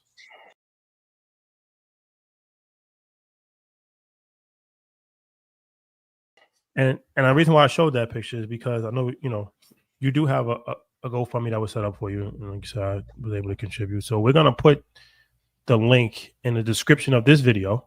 Yes. So if anybody wants to contribute, whatever you can contribute, we're gonna put it in the description of this video. And it's one of these things. You gotta have humanity and help your fellow humans in time of need. Yeah. But thank you for being. Thank you. Thank all the three of you, humanitarians, your platform. Just you guys are the superhero in the wealth community. I know you said you started investing because of market monitors, right? You said yeah. Tech to index, yeah. Yes, you guys are unicorns, especially you, Ian. You're a unicorn. I see you. Thank you so much. I'm grateful. Yeah. Thank you. Thank you for your courage. Thank you. Thank you. I appreciate you so much. Appreciate it. Thank you. All right. So it's one of these things, man. Gratitude is a major key of life. As Steve Harvey told us that. The gratitude is a major key. So for her to said that a few times, and I think that was something that was extremely insightful. Because it's like, it's one of these things. It's kind of cliche, but it's true, right? It can always be worse. Yes. And my parents' place actually burnt down twice. So I'm familiar with this situation. It burnt down the first time, even when she was talking about how like they paid for you to live, and that I remember that because they had them in a hotel, and then their hotel voucher ran out. Then they actually lived with me for a couple of months, and actually when they was rebuilding the condo, lightning struck the roof and it burnt again. So that's extremely rare situation to actually have it burn twice. So I am familiar with that situation as far as how you can lose everything, displacement. Then I had actually 4 family members that died in the fire. So I'm definitely familiar with fires. And it's one of those things where it's just like there's nothing you can do really. Like if the flames is coming, I mean, you could try to fight an extinguisher, and you should have an extinguisher. You should have a smoke alarm. You should have a fire, alarm, and all of that stuff on your property. That's important. It happens so fast. But it's just nature. It's like a tidal wave, right? Like it's just one of these things that's God's creation. And you can't. It's just one of the most powerful things in the world as far as fire, and it spreads so quickly. So first and foremost, being safe is the most important thing. Yeah. Right. And then, but like she said, as far as fireproof safe, something to think about. You got a lot of different, from the financial side, we talk about, life insurance policies and different statements and wills and trust and all that type stuff. Like you should always have that backed up at a lawyer's office or safety deposit box in a bank. But yeah, I mean, you definitely probably may want to invest in a fireproof safe for your house. Make sure you want on Amazon for cheap. Mm-hmm. Yeah. But it just once again, it speaks to just the human spirit of survival, as far as just if your day's going bad, somebody's having a better day than you, right? So it's Absolutely. like you just be happy that your house hasn't burned down. Yeah. I mean, it's interesting that human dynamic of fight or flight. I mean, she experienced it in her own home, right, where she decided, her intuition said, leave now. Her husband said, let me try to fight this. And obviously they lost their home, but they left with the most important thing, and that's their life. Absolutely. If we can take nothing from it, because the conversation does feel very heavy, but to hear her spirit and hear her gratitude and hear how she's viewing it, I think it's encouraging for everybody, man. It's definitely, whatever we can do, we're going to do to make sure that we help her, but not just her. There's so many families. I think they said over 13,000 structures were burnt. So a lot of people need help. And so if we can, whatever we can do, if it's a voice, if it's a monetary thing, we're going to do our part, man, as we should. And as you should. Yeah. I'll say it again tonight. If we've helped you in any way, if I have helped you in any way, go give to her, please. Like even the mortgage aspect, you would think that would be a period of reprieve. This is worldwide news. And for them to, banks, mortgage companies, insurers, man, please do the right thing. But if we helped you in any way, please pay it forward to her. I'm begging you. Yeah. Sure. Yeah. And before we go to, we posted on Instagram as far as the price gouging that's been going on.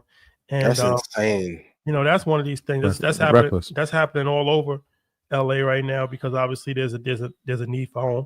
So, and shout out to my guy. I think this is a teachable moment, but our guy, let me see. But yeah, man, there's a difference between capitalism and greed. Being a piece of shit. We're gonna call it levels. Yeah. Like this is not time for you to do your wholesaler land grab bullshit.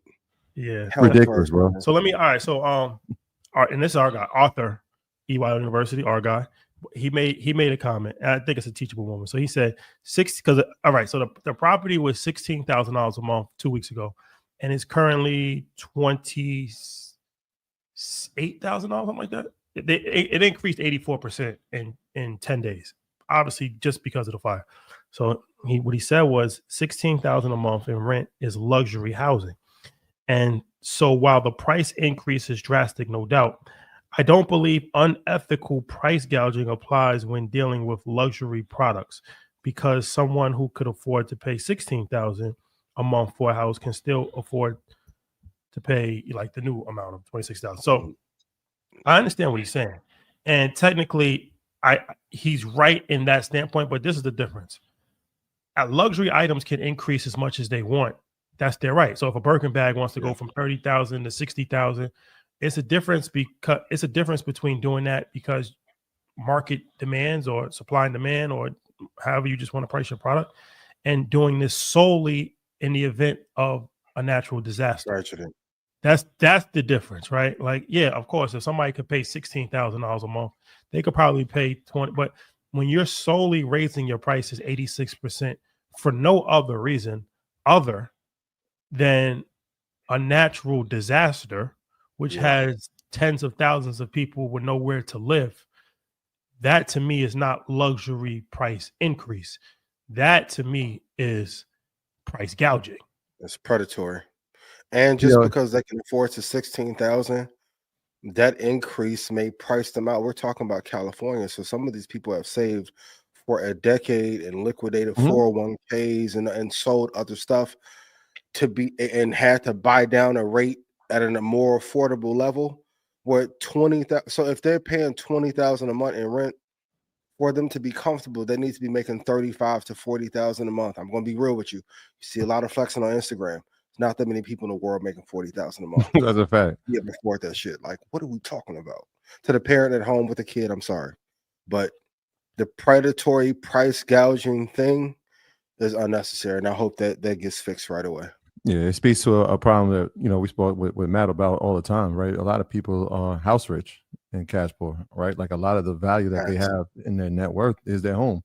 Now you talk about people who might have lost their home and didn't have insurance. That's a whole nother process. But that rebuild process is a process in itself, right? Because now in order to get the claims that you have to prove the things that you had inside the house. Yes.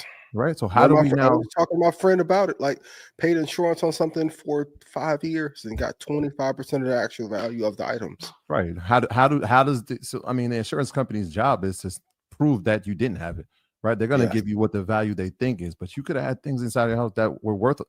Well, what's the evidence? Is it a receipt? Is there a picture? It's a nasty game. It's a terrible game, but this is part of it. Or even on the jewelry side, if you bought Rolexes during the peak and the value has come down, they're even going to give you a percentage of what the value is now, and things have dropped 23%. You have to be careful. There's a lot of, and the prices, items that you can't replace, photo albums and heirlooms, and be mindful. But the price gouging thing, please cut that out. I'm glad she spoke to that part of like people trying to be mediators between the insurance companies. And listen, talk to the companies yourself directly, and your land value. Please try your best to hold on to your land. Hold out. Try your best to. I know it's tough, and obviously this is the timing of it is kind of detrimental. But try your best to hold on to that land, because it's one thing that we know over time is that land's going to appreciate, and it may not be small homes that they put back. Especially in that state. The land's worth too much. Especially in that state. Yes. Yeah. And with all those things that are coming to that state. Yeah, for sure. So once again, in the description of this video, we will have the link for the GoFundMe if you are interested in helping out financially, and anything is appreciated.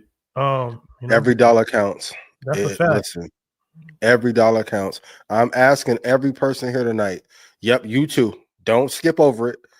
Go. I've never endorsed a GoFundMe. Send something. Treat this like it's a stock club sale. Because if we don't take care of our own, who will? I don't want to hear anything in 2027 if they take over that community and make a smart city there. It starts with you. I'm gonna do my part. Shotty did his part. Troy gonna do his part. I need y'all to pile in. We talk all this generational wealth, and the community went up, no pun intended, in one night. Now we as a community have to do something. Mm-hmm. Yeah, it's heartbreaking, man. Yeah, it really is. It really is. Okay, all right. Well, on a lighter note, we will be back for Blackout on Wednesday. Mm-hmm. Yes. And there's a lot to talk about. Be spicy too. Yeah, there's a lot to talk about. It's gonna be. Listen, I'm going full Rizz Islam.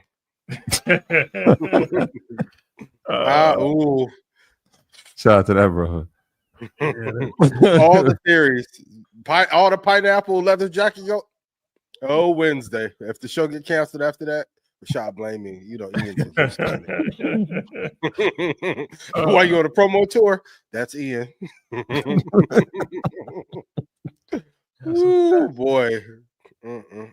You Deserve to Be Rich book is out tomorrow at midnight. Yeah. Thank you to everybody that pre-ordered it. Once again, appreciate it. Book tour sold out. There's still a few tickets left to New Orleans.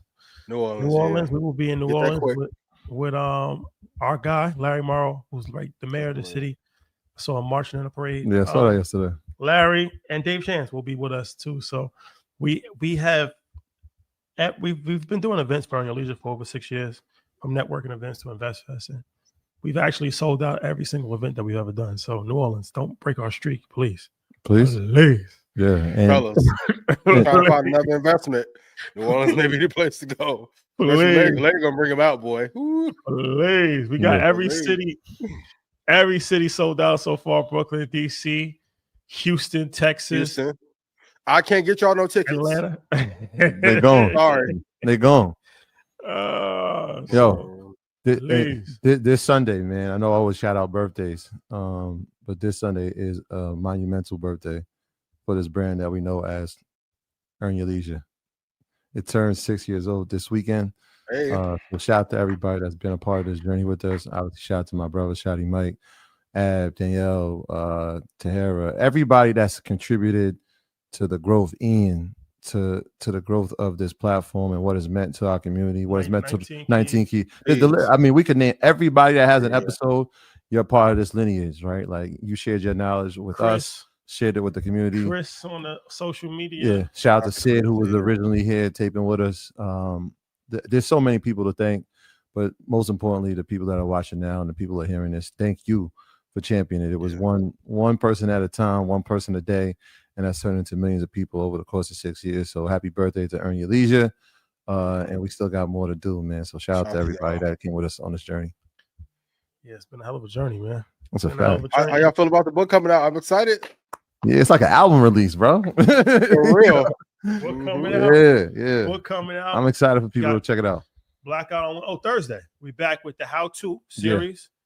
How to start investing in stocks. This is for people that have not invested in stocks yet. This is going to walk you through like actually setting up a brokerage account. Like, what does that actually mean? What does a money market account mean? What does an ETF, going back to that level, like an index, the difference between an index fund and an ETF, like an individual stock. What is a growth stock? Like value stocks, all that. Don't be ashamed if you have not invested. You got to start somewhere. It's the beginning of the year, and it's the perfect time to start. So that's at 9:00 Eastern Standard Time on YouTube, and go to You Deserve to Be Rich deal.com. You Deserve to Be Rich deal.com. 48 hours left in that to get access to the book. And if you buy the book, you get EYL University for 30 days for free. Amen. Amen. You gotta, sometimes in life, you just gotta over deliver to the point where it's just even questionable sometimes, where it's just like, you're doing too much, but you gotta secure victories. Secure it. It's important. Yeah, vitally important. Shout out to everybody that's been a part of this run that we've been on this week for the book. Shout out to Crown Publishing. Shout out to Penguin Random House, the book company. Shout out to the Breakfast Club. Check us out on that tomorrow morning. Yeah, shout out to Envy. Shout out to Charlemagne. Shout out to Jess. That's hilarious. Lauren, we met. That was dope. Shout out to Angie, the queen. I mean, the absolute queen when it comes to anything in media, all media. Shout out to Good Morning America. What are we doing?